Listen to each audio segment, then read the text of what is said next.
Hi, I'm Mark Polet, and I want to take you on a journey of challenge and hope on God's good earth. And to do that, we're going to start at the moon. It has been almost 54 years since the crew of Apollo 8 circled the moon and took the now famous picture of the Earth rising over the desolate lunar surface. It is estimated a quarter of the Earth's population saw the Apollo 8 broadcasts, and the photo itself was an inspiration for the first Earth Day in 1970. The photo still evokes a sense of wonder. This little blue jewel framed by the lifeless moon and the vastness of space, our precious, fragile home. On Christmas Eve, 1968, as the Apollo 8 astronauts rounded the moon for the 9th time, they read the first 10 verses from the book of Genesis back to Earth. They ended their reading with, "God bless all of you, and all of you on the good earth." Captain James Lovell laid out the challenge and the hope we have as God's stewards of this good earth.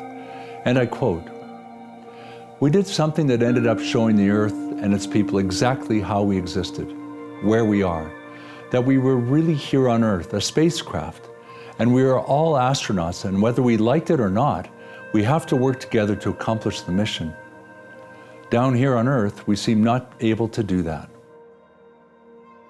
Well, perhaps Business's Mission, or BAM, can do that, being the steward of God's creation through the creative agency of business.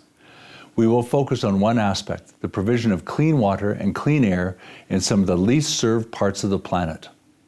The challenge is the people we want to reach are facing the greatest environmental, even existential challenges.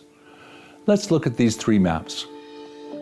The first map shows the distribution of fine particulate matter around the world. The deeper the red color, the higher the health risk.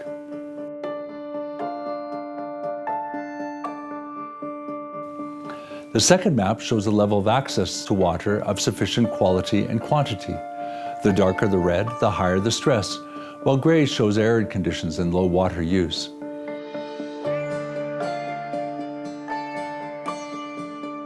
The third map shows the progress of the gospel among all people groups. The darker the red, the higher concentration of least reached people groups.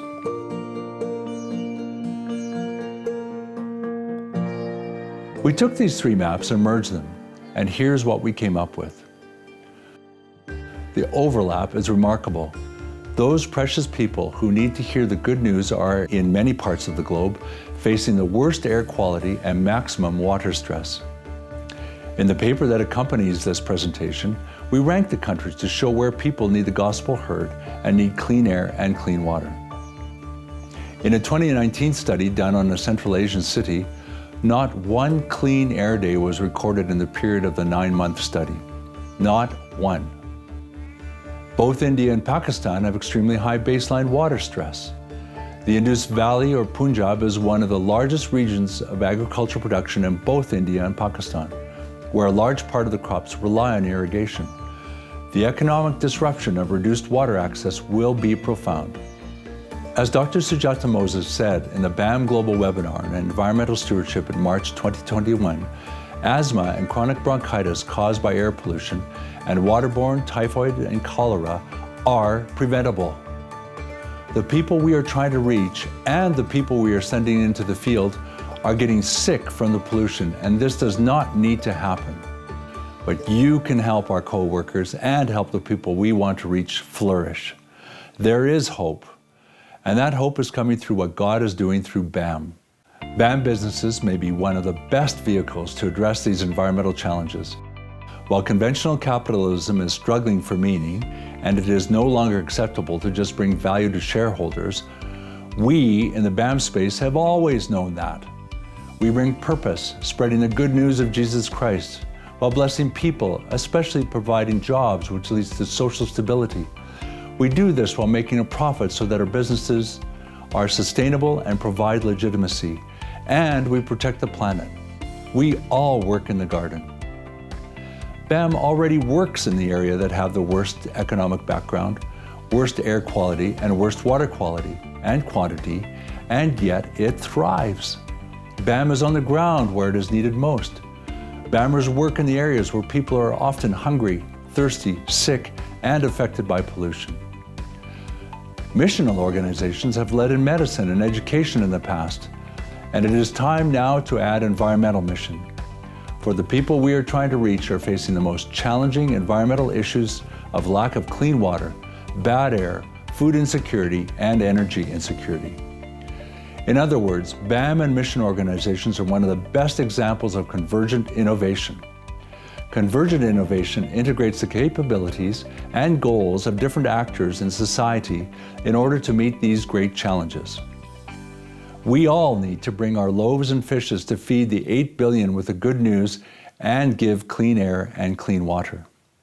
It will take all of our combined capacity to help meet our pressing environmental challenges. The good news is God has already thought of that, and He has given you the tools, resources, and the movement of the Holy Spirit called BAM to do it. The need does stretch over several continents, and more work needs to be done to understand local needs of clean energy, clean water, and clean air. The key now is to mature and mobilize the technologies by removing the development and capital constraints that hinder their establishment and find the right places where these technologies can be placed. In short, where your greatest gift can meet the world's greatest needs in this virtuous supply chain. You are all on this team. Some of you will bring your financial skills. Others of you have intimate knowledge of the local needs. This is incredibly important because while the challenges cover much of the unreached world and the solutions come from all over the world, the solutions must be locally driven to meet local needs. Others of you are building robust, innovative technologies that could run and be maintained anywhere.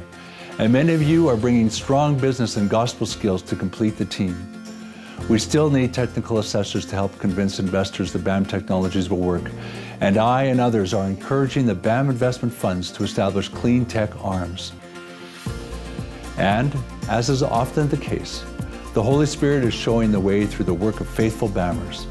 There are BAM energy audit firms in North America now coming to South Asia, plastics recycling in Nepal, safe toilets in India, sustainable energy projects in the Netherlands, Canada, and Scotland, biodigesters in Canada, water treatment in Pakistan, water purifiers in Indonesia, and waste energy projects in Canada and Australia, just to name a few. All of these projects are being intentionally developed so that they can be moved into areas with the greatest need by like-minded individuals and companies. Invest in God's good news. Invest in God's good earth. Invest in flourishing. With God's help, you got this.